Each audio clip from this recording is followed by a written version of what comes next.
Bonjour à vous, j'espère que vous allez bien. Bienvenue sur ma chaîne pour ces vidéos de fenêtre sur soi portant sur la période du mois d'août 2022 jusqu'à la moitié du mois de septembre 2022 évidemment. Ces fenêtres sur soi peuvent avoir un rapport avec la fenêtre sur soi de juillet-août que j'ai précédemment mis en ligne. Elles peuvent aussi avoir un rapport avec vos vidéos pour le mois, vos lectures intuitives pour le mois d'août, comme elles peuvent ne pas en avoir du tout. D'accord? Il y a peut-être une évolution de la situation, il y a peut-être un nouveau sujet, un nouveau questionnement qui est à l'ordre du jour en ce moment. Et cette fenêtre sur soi-ci portera un focus là-dessus, portera vraiment son point d'attention. Pardon. Alors, pour réaliser ces fenêtres sur soi, je me sers du Anaka Tarot, que voici. D'accord? Ce sont ces cartes-là, n'est-ce pas? Et puis, la petite carte conseil sera donnée avec le After Tarot, qui a un dos qui correspond à ça. D'accord? Merci à vous tous, passez un excellent été et puis à très bientôt, c'est-à-dire le 25 août pour nos vidéos du mois de septembre. D'accord? Merci à vous tous et à très bientôt. Gémeaux, bonjour à vous, c'est votre tour pour cette fenêtre sur soi pour cette période de août jusqu'à mi-septembre. J'espère que vous allez bien. Je répète parce que tout le monde n'écoute pas la petite introduction, que cette lecture, cette fenêtre sur soi peut être corrélée à celle que j'avais faite précédemment pour juillet-août ou pas, comme cette lecture peut aussi être corrélée à votre mois d'août ou pas, d'accord? Il peut y avoir des évolutions de situation qui font que votre préoccupation dans cette fenêtre sur soi est tout autre que ne le prédisposait votre mois d'août. Hein? Voilà, alors ceci étant dit, on va y aller. Que vous soyez signe solaire, signe ascendant ou signe lunaire en Gémeaux, cette lecture peut vous concerner et au cœur de votre préoccupation et de cette période, vous avez le pendu. Alors, le pendu, c'est une situation, c'est une énergie qui nous explique que vous avez conscience que quelque chose doit changer ou évoluer. Donc, vous mettez un peu cette période sur pause, vous mettez vous sur pause parce qu'il y a quelque chose, c'est un peu comme si vous aviez avancé trop vite et qu'il manquait un élément. Donc, vous revenez en arrière, vous mettez sur pause et vous re-observez tout le cheminement que vous avez fait pour essayer de relever le petit truc que vous auriez zappé ou pour changer de point de vue, de regard sur quelque chose. Ça nous explique en fait que vous vous mettez volontairement dans une situation de blocage, de stagnation, dans une situation immobile, de stand-by, parce que vous voulez changer, observer quelque chose que vous avez peut-être vu trop vite. D'accord? Ça peut être professionnel, ça peut être sentimental, ça peut être amical, financier, je ne sais pas.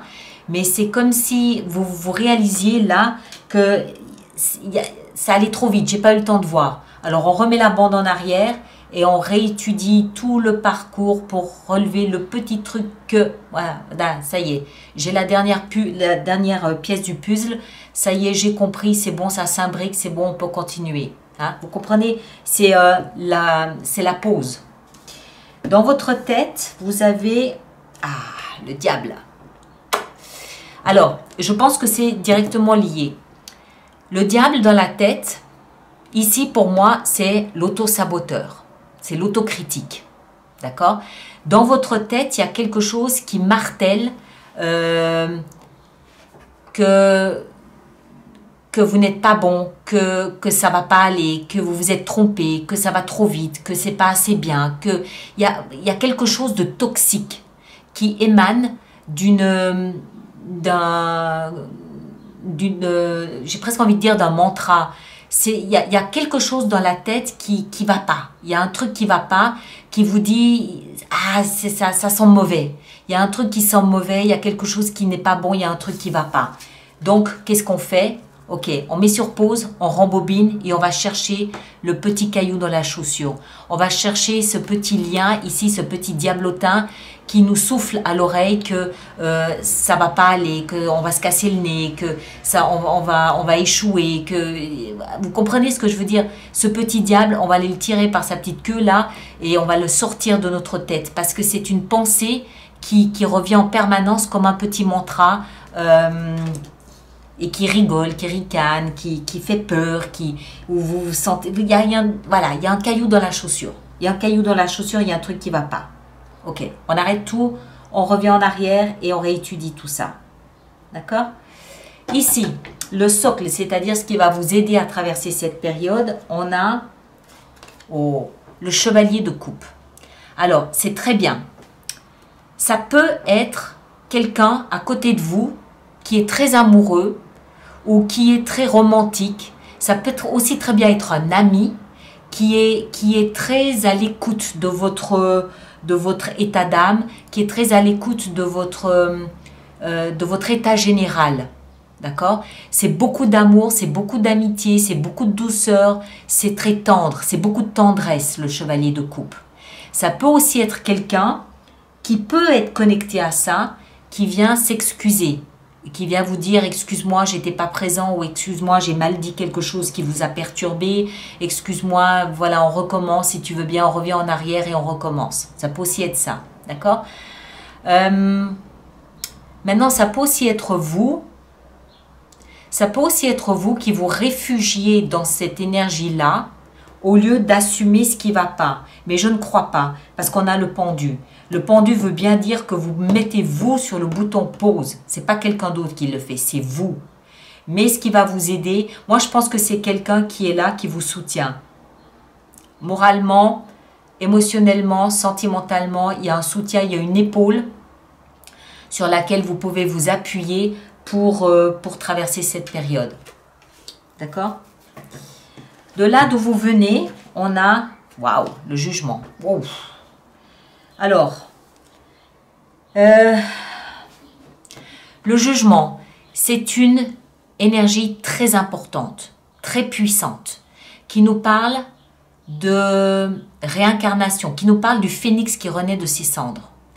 Mais il y a quelque chose dans le processus qui s'est mal passé. D'accord? C'est puissant, c'est fort, c'est costaud, c'est important. Vous jaillissez dans ça ici, mais il y a quelque chose qui n'a pas suivi le processus. Par exemple, le phénix qui renaît de ses cendres, donc vous renaissez en phénix, mais vous vous rendez compte que il manque certaines couleurs à vos plumes, par exemple. D'accord? Il y a un truc qui ne s'est pas fait. Maintenant, la renaissance, ici, le jugement, il peut aussi nous expliquer que vous venez d'un endroit où vous avez pris une décision importante, grave, importante décision, sans retour possible en arrière. Et c'est peut-être cette grave décision importante qui, aujourd'hui, vous fait un peu suffoquer. Peut-être que vous vous dites, je suis peut-être allé trop vite. Peut-être que c'est vous qui mettez vous-même ce caillou dans la chaussure. Je suis pas sûre de moi. Est-ce que je suis pas allé trop vite? Est-ce que je me suis pas engagée trop vite? J'aurais peut-être dû réfléchir. Stop, on arrête tout. Je réfléchis.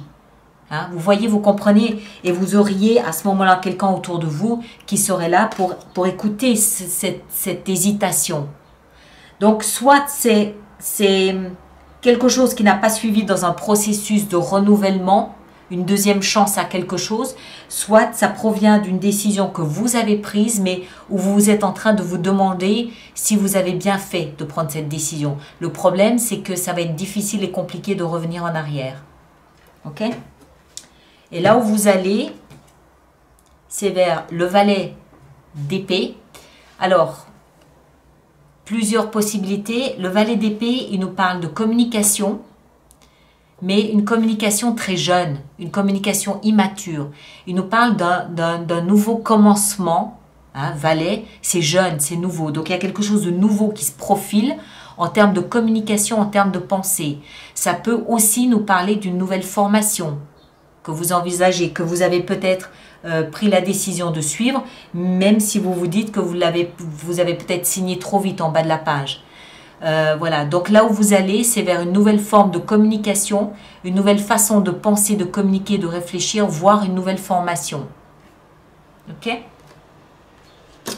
Et la petite carte conseil pour vous, on a, petite carte conseil, qu'est-ce qu'on a pour nos amis Gémeaux? Superbe, l'as d'épée. Alors, l'as d'épée, on est toujours dans les épées, dans la communication, dans la pensée. Moi, je pense que ce sont des pensées.